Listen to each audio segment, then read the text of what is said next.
All right, so referring to the back of the book, which you cannot see, so I'll just put the image overlaid on the video.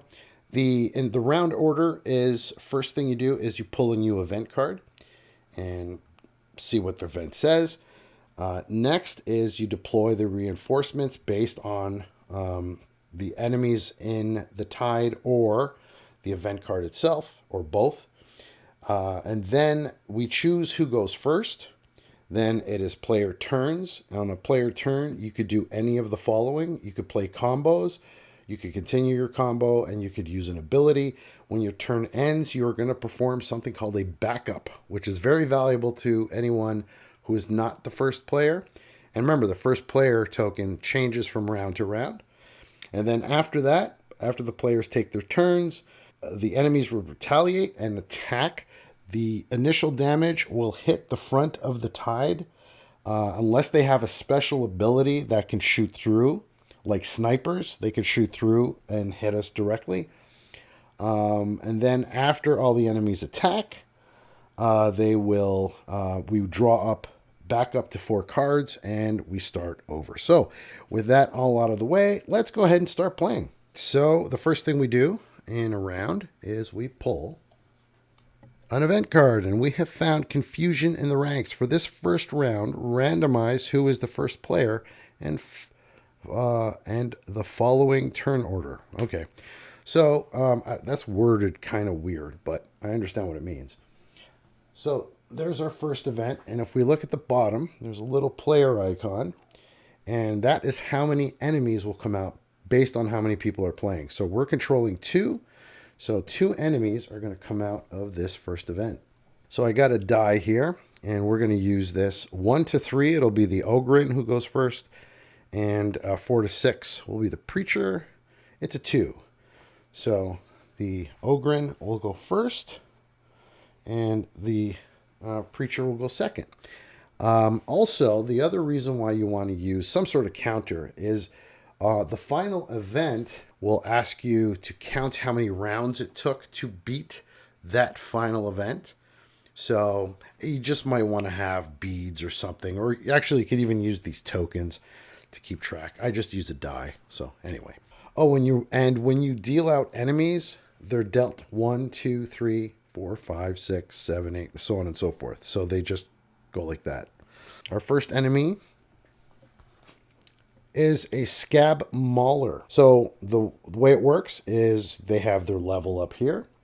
They have a special ability. So this guy deals damage when he enters the melee zone, which he is. So that means we lose 1 point of defense. That's his health, the first green number. So we're going to have to hit him 3 times to destroy him. This middle number here, or symbol that will show up, is reinforcement. So if he's alive during the reinforcement stage on the next round, then more enemies will get added, and he will cause 2 damage during the reinforcement stage.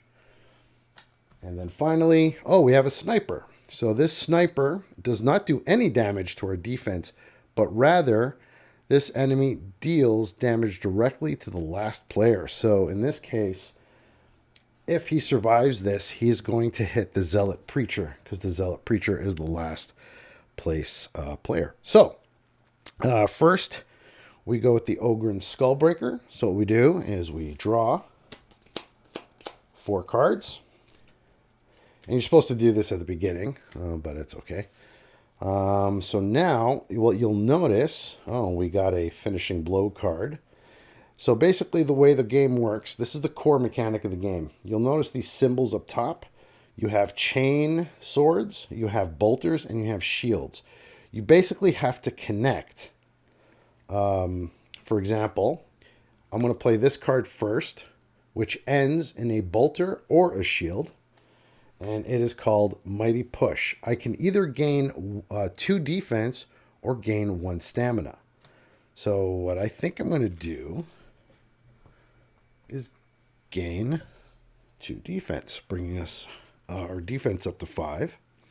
Next, we could play a shield or a bolter gun. So I'm going to play the bolter gun, and this is headshot.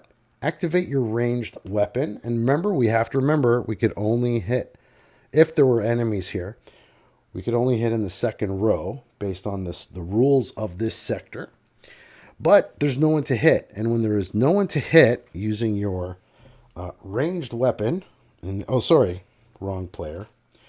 Using the ranged weapon of the Ogren, it deals 1 damage, and there's an ongoing effect when you cover fire, gain +1 defense. And this is what we're going to do. We're going to do cover fire, because that's what happens when there is no one in the second row. So basically, you're just taking a shot, slowing down the enemy. And because of that, we get an additional defense. And that ended with a shield. So we're going to play this one, which has a shield. This is got your back. We either gain 1 defense or 1 stamina. Then we back up. And we're going to talk about what backup is. So I'm going to go ahead and play that. I think what we're going to do is we're going to take a stamina, which looks like this. It's a little token. The maximum stamina each player can have is 10. And this is basically money to trigger these 3 special abilities. And the top ability is unique to every different archetype. So Bull Rush here is really cool. If I spend 5 stamina, I could pick any row or column and deal a damage, 1 damage each. And with his cleaver here, I can actually turn. So I can go, this way and then that way, or this way and up. It doesn't really matter. I could just turn, dealing more damage, which is great. And then finally, we have this special card. There's only 1 of these in the deck. This is called Finishing Blow. And it says, gain defense equal to your combo length, then finish your combo. So our combo is now finished with 4 cards. And we have 1, 2, 3, 4. So we get an additional 4 on top of our 6, which brings us up to 10. Now, some cards at the bottom here, sometimes you'll get on your weapon cards, you'll get a bonus for playing 4 or more combos. We don't have any right now with the Ogren. The Zealot Preacher, if he does that, he actually does get a bonus. He gains a stamina every time he plays 4 cards, so that's pretty cool. So anyway, his turn is over. Unfortunately, we didn't deal any damage to anybody, but we did gain some defense. It would be really nice to take out that Scab Sniper, though. This guy right here, because he shoots through the defense, and he's going to hit the Zealot Preacher. So anyway, these cards go away, and what you do at the end of your turn is you offer a backup to any other player. And a backup, when you... Oh, actually, I almost forgot. We did have a backup here on our 3rd card. So let's go ahead and do that first. Let's rewind time. All right. So backup. We took a stamina, but we forgot to do backup. So backup is basically any other player outside yourself. You can offer them a backup which gives them a choice of either 1 stamina or they get to draw a card. And this is where it comes in handy to be the second player or any player after the first player. So 1, 2, 3, 4. So he starts with 4 cards, but he's going to accept that backup and he gets to draw a card. Now his turn is over. And at the end of your turn during a player's turn, he ends it with another backup. So he offers him backup, and he's going to take another card. So that's what the Zealot's going to do. So now it is the Zealot's turn. He is the second player. So let's see what he can do. So looking at his cards, I'm seeing... you know what? I think what we're going to do is we're going to hold on to these 2 cards because I can't really do a 6-card combo. And it looks like what we're going to do is we're going to play Covering Fire, which I can activate my ranged weapon. I could deal 2 damage, but there's no one there to hit. So that gives me a backup. So, sorry, a defense. So that brings us up to 11. So remember, whenever you do a ranged action and there's no one to hit, you actually get defense. Up next, we have to connect these 2 bolters, which we do. And this is, again, a ranged weapon. So we've hit our maximum of 12 defense, which is great. And we're going to play the next card, which is Here They Come. Gain 1 defense, which we can't because we're at maximum, or gain a stamina. I think I'll gain a stamina. And then finally, Chain Sword and Chain Sword, and activates our melee weapon, which only deals 1 damage. So we're going to hit the sniper and give him a damage.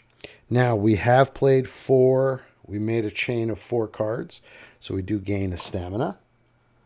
And now I offer, my turn is over, I offer the Skullbreaker a backup. He chooses, because there's no point of him drawing cards.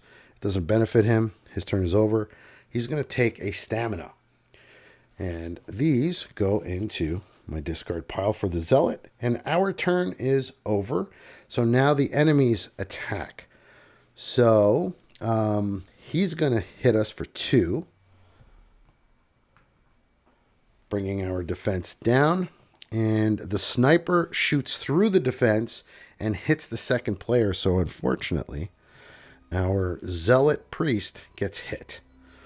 And that is it. So now we're in the cleanup phase. So each character, each archetype deals himself 4 cards. He already has 2.